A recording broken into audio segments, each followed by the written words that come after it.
number of colors. So it is known as chromatic numbers.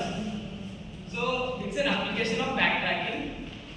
So let's take an example of four tree graph, and we will try to find the solution.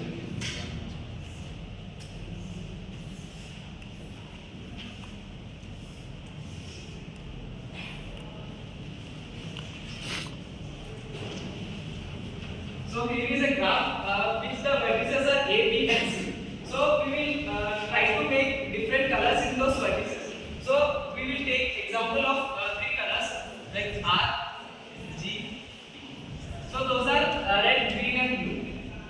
So first of all we need to take a initial root node. So from here we will take A vertices.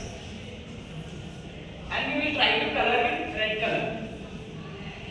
So after coloring it red, we will try to color with the same color.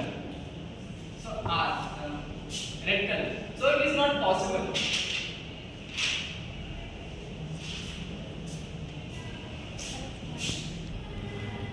So we will take another vertices which is B.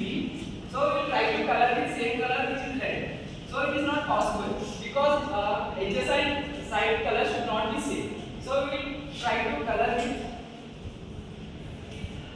green. So it is possible. So after trying with green,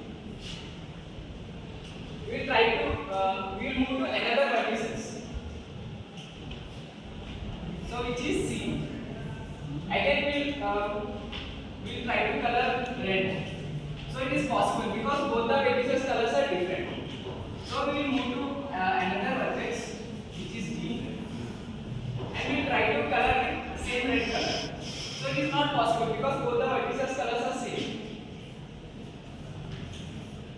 So we will try to make it green. So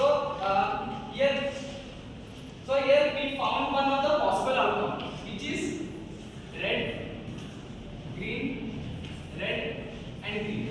So like this we can find multiple possible outcomes using backtracking. So it's one of the solution. So we will backtrack.